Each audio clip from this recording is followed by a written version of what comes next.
In a major step to boost the economic development of the northeastern region through the strengthening of intrastate transmission and distribution systems, the union government has given its nod to the revised cost estimate of the region's power development project, reported the Sentinel Assam. The Cabinet Committee of Economic Affairs, chaired by Prime Minister Narendra Modi, has approved the revised cost estimate of the Northeastern Region Power System Improvement Project at an estimated cost of Rs 6,700 crore. The scheme is being implemented through Power Grid, a public sector undertaking under the Ministry of Power, in association with the 6 beneficiary states of the region, namely Assam, Manipur, Meghalaya, Mizoram, Nagaland, and Tripura. The project is set to be commissioned by December 2021. After commissioning, the project will be owned and maintained by the respective utilities of the beneficiary states. The scheme was approved in December 2014 as a central sector plan scheme by the Ministry of Power, funded with assistance from the World Bank and the Government of India through the budget support of the ministry on 50-50 basis. However, the capacity building component, estimated to cost Rs 89 crore, will be funded by the Government of India.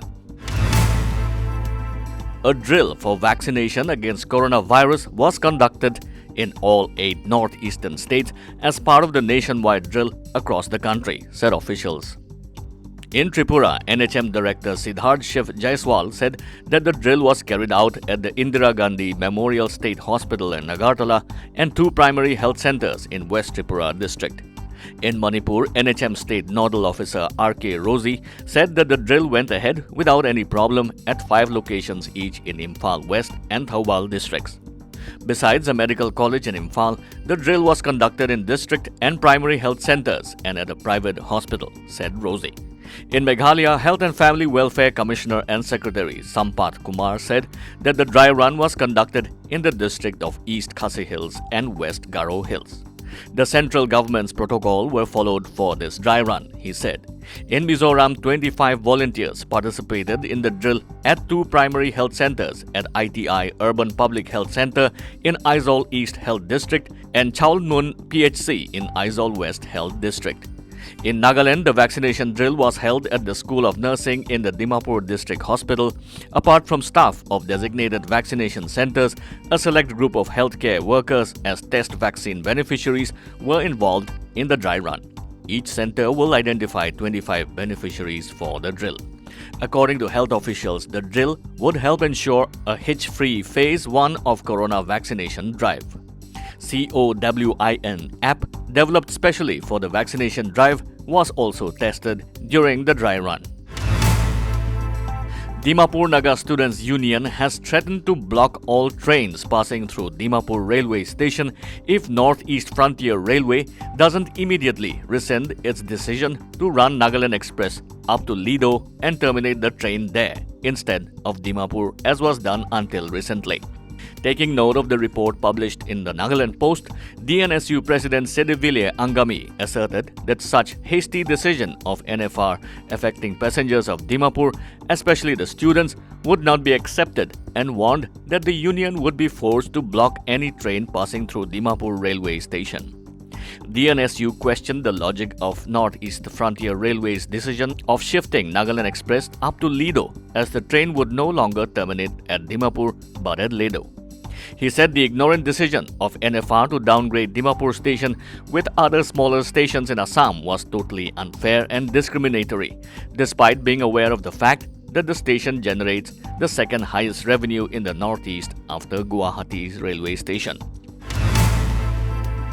Naga People's Front NPF has expressed shock and resentment over the decision to extend the Disturbed Area Act to the whole of Nagaland for another 6 months.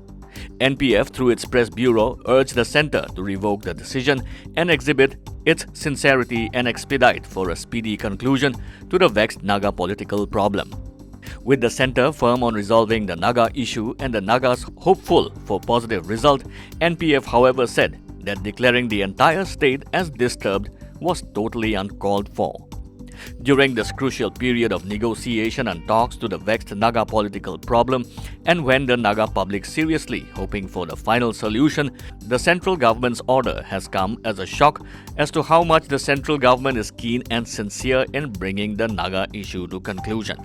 NPF said and added that the imposition of the act only showed insincerity on the part of the centre.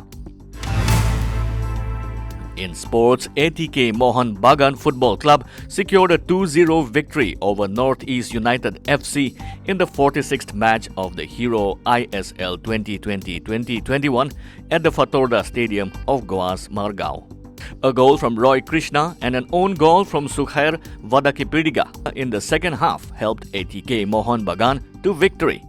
ATK Mohun Bagan's head coach Antonio Lopez Habas has expressed his satisfaction over his team's performance in the Indian Super League match. "We played a good match against Northeast United FC. In the first half, the match was more balanced, but in the second half, we were more superior," Habas said at the post-match press conference. Like, subscribe, and hit the bell icon for news that matters and stories that inspire.